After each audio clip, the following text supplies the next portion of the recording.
Good morning all students. मैं आशा करती हूँ कि आप सभी लोग अच्छे होंगे। स्टूडेंट्स, जो मैं आपको पिछली वीडियो में कराया था, आप सभी लोग स्टूडेंट्स साथ ही साथ नोट करते जाएं और साथ ही साथ रिवीजन करते जाएं। तो आज स्टूडेंट्स हम आपको पुंकेसर, लघु बीजाणुधानी तथा परागकण के बारे में बताएंगे कि पुंकेसर क्या होते हैं, लघु बीजाणुधानी क्या होती है या परागकण क्या होते हैं। स्टूडेंट्स, ये पुंकेसर हम आपको बता चुके हैं कि ये जो उसका ओविडक्ट्स वाला पार्ट्स होता है, हमने आपको फ्लावर्स बना के भी समझाया था पिछली वीडियो में कि ये पुंकेसर कैसे किस प्रकार से इनका निर्माण होता है। जो इनका ओविडक्ट्स वाला पार्ट्स, अंडाशय वाला पार्ट्स होता है, उससे एक तंतुमय स्टेम निकली होती है। उस तंतुमय स्टेम के इस छोर पर या हम कह सकते हैं मुख पृष्ठ पर ये पुंकेसर पाए जाते हैं, जिसमें इनमें जो मेल एंड फीमेल की संख्या पाई जाती है। आइए स्टूडेंट्स देखते हैं। पुंकेसर दो भागों में विभक्त रहता है, जिसमें लंबा एवं पतला डंठल तंतु फिलामेटा कहलाता है। जैसे कि स्टूडेंट्स, मैं अभी आपको बता रही थी कि पुंकेसर कितने भागों में, दो भागों में विभक्त होता है या दो भागों में बटा होता है, एक डंठल और एक तंतुमय। डंठल का मीन्स स्टेम और तंतुमय का मीन्स जो आपका ऊपर वाला भाग होता है, जिसको हम फिलोमेटा कहते हैं। तथा अंतिम सिरा सामान्यतः द्विपालिक संरचना परागकोश कहलाता है, और इसका जो अंतिम सिरा है वो क्या कहलाता है, परागकोश कहलाता है। तंतु का समीपस्थ छोर पुष्प के पुष्पासन या पुष्पदल से जुड़ा होता है। जैसे स्टूडेंट्स, हमने आपको बताया था इसका पुष्पदल क्या होता है। स्टूडेंट्स, इसके पुष्पासन वाले पार्ट से ये जुड़ा होता है। हम कह सकते हैं पुष्पदल इनके जो पुष्पासन का जो इनकी पंखुड़ियां होती हैं, उनकी ये सुरक्षा करता है।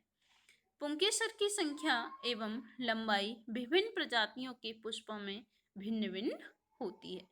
जैसे स्टूडेंट्स, हम कह सकते हैं जिस प्रकार का फ्लावर्स होता है, हर फ्लावर्स के अंदर ये अलग अलग प्रकार से पाया जाता है, जो प्रकृति में विद्यमान है।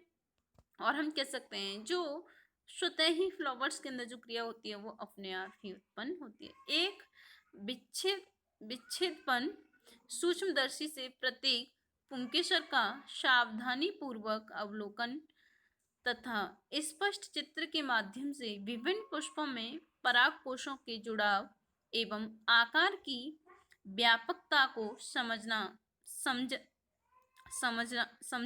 जा सकता है। एक प्रारूपक आवृत्तिबीजी परागकण द्विपालित होते हैं। जैसे हम स्टूडेंट्स कर सकते हैं, जो आवृत्तिबीजी पौधे होते हैं उनके अंदर क्या द्विपालित परागकोश पाए जाते हैं। इनके अंदर परागकोश भी पाए जाते हैं, जिस परागकोश के अंदर क्या होती है, मेल एंड फीमेल की संख्या पाई जाती है। ये दोनों आपस में मिलते हैं तो इनके अंदर फर्टिलाइजेशन की क्रिया होती है। फर्टिलाइजेशन की क्रिया होगी तो इनके अंदर क्या होगा, सेल्स डेवलपमेंट होना स्टार्ट हो जाती हैं। आइए स्टूडेंट्स फिर आगे देखते हैं।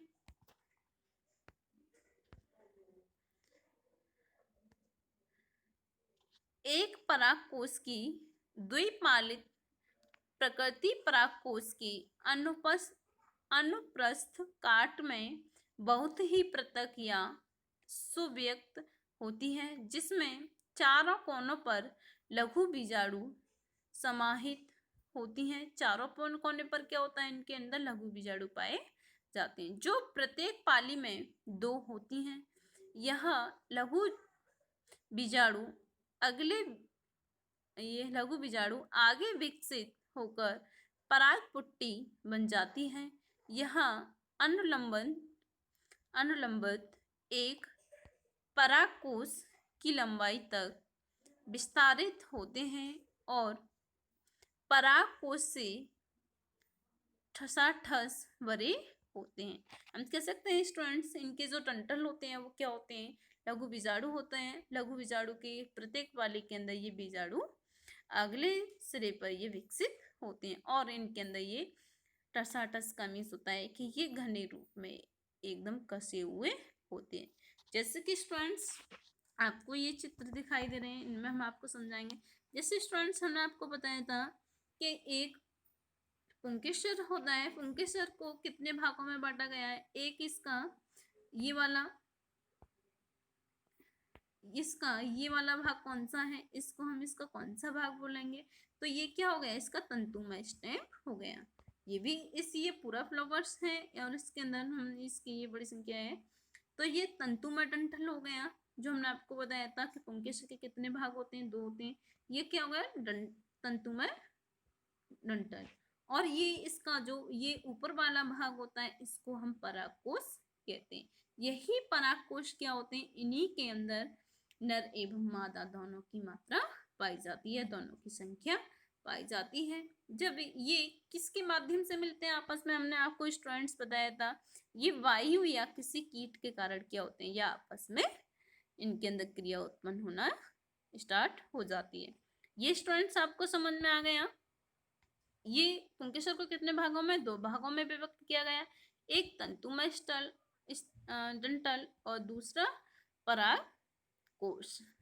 आगे देखिए फिर स्टूडेंट्स, ये तो हमारा आ चित्र हो गया। बी में क्या दिया है हमारा, यही वही सेम चित्र है, लेकिन इसके अंदर ये पूरा पार्ट्स दिया गया है। इसके अंदर एक प्रारूपक पुंकेसर के बारे में दिया गया था, और इसके अंदर एक परागकोश 3 आयामी अनुभाग। ठीक है, तो इसके अंदर इसके 3 भाग पाए जा रहे हैं।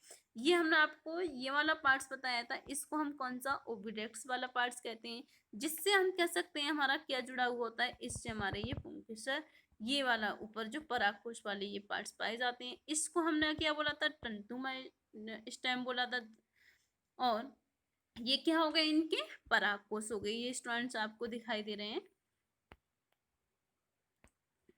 ये क्या हो गए, इनके परागकोश, ये वाले जो आपको दिखाई दे रहे हैं, ये दिखाई दे रहे हैं, ये परागकोश।